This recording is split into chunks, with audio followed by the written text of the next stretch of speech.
Hey guys, it's Julian from Beneath the Bunk Studios and BeneathTheBunk.com. I hope you're doing well. Today, we are Beneath the Bunk, discussing my favorite way to layer vocals creatively in a production.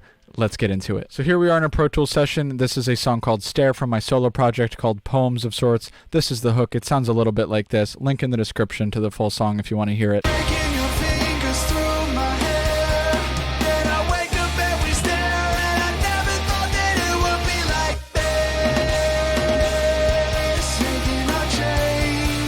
You get the idea. Again, link in the description if you want to hear the rest. Like I said in the beginning of this video, what we're going to be talking about is the layering that I have going on with the vocals in this song. So the first thing you're going to notice is that there are quite a few vocal tracks. All of the blue that you see here is vocals, and that's because I have a very consistent system that I use to layer the vocals throughout my songs, regardless of what genre I'm working on. Obviously, some genres call for something less extreme, some genres call for something more extreme, and maybe the song just doesn't call for that much, and you really don't need to do all this. It's really on a case-by-case basis how much vocal layering you're going to do. This is just a video that's meant to guide you along the way, give you some ideas, and hopefully spark some inspiration. So, first off, the first three tracks here that we have are the main vocals. They're pretty self-explanatory.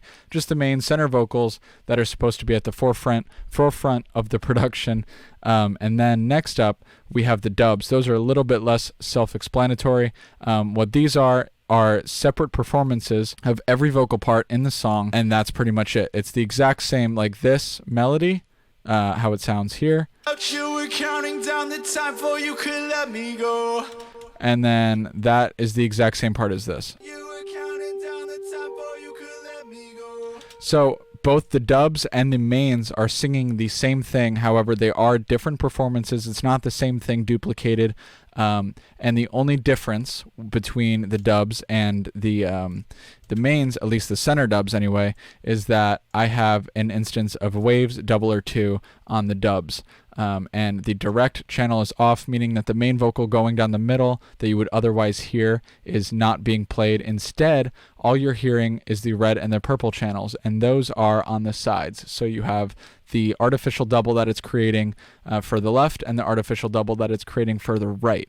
And what you get instead of this... Then I wake up and we stare, and I never thought that it would be like this. Is this, much wider and much more useful for expanding the sound and making the overall vocal wider sounding. Then I wake up and we stare, and I never thought that it would be like this.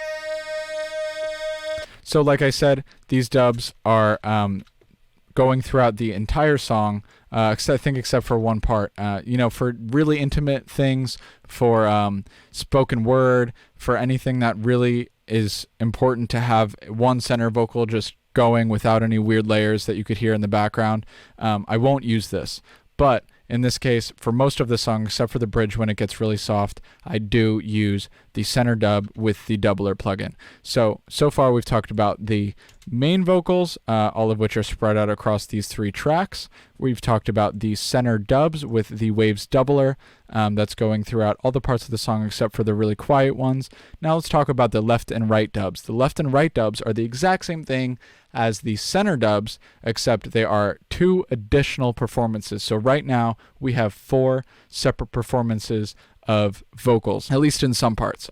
Where I usually like to add the left and right dubs as opposed to the center ones is the chorus of the song. So only during the choruses and anything that I want to sound particularly big do I have the exact same vocal being sung in unison, both on the left and on the right, in an additional two performances. So let's listen to this. It's going to sound really similar to the center dub, except they're going to be left and right with actual real performances as opposed to artificially created with a plugin performances. So let's listen to what that sounds like in solo.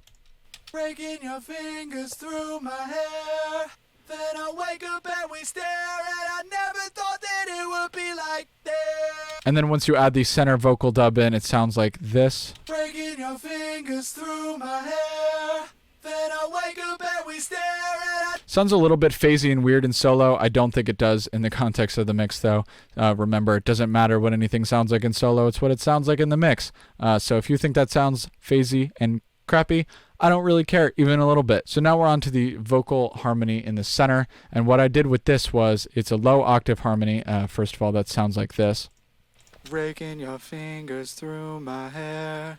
Then I wake up and Nothing special at all. You get the idea. And I just added this in parts where I wanted a harmony, but I didn't want it to be super wide and big because I want to save the huge moments for the choruses.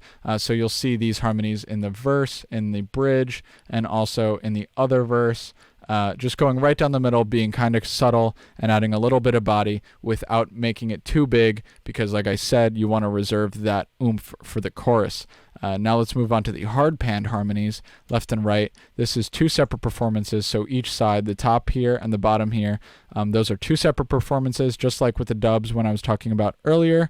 And these are low octaves, this first part, and they're double tracked this time because, like I said, chorus, oomph, you get the idea. This is what that sounds like.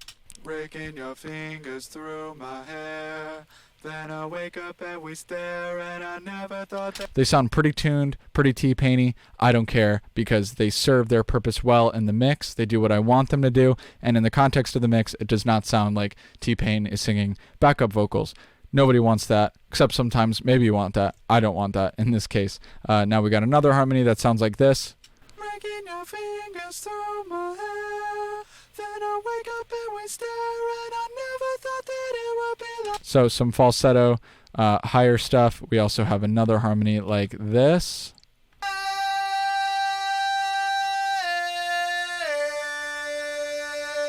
Which adds some really nice contrast when you listen to it in context of the whole entire vocal mix. This is probably my favorite part of the song.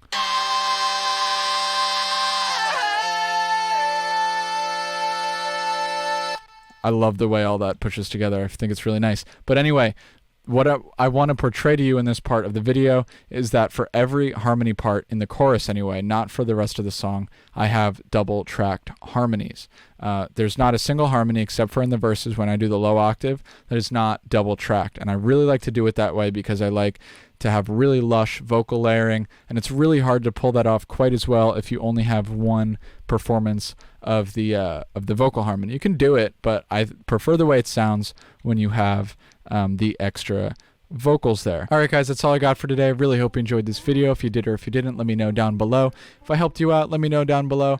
Really just wanted to hopefully inspire some people and get some cool vocal layering ideas into your heads, because I really like doing my vocals this way. I find it makes them sound much more full and much more lush, as opposed to just having one main vocal, one harmony, you know, everything down the center. Nothing really that mind-blowing.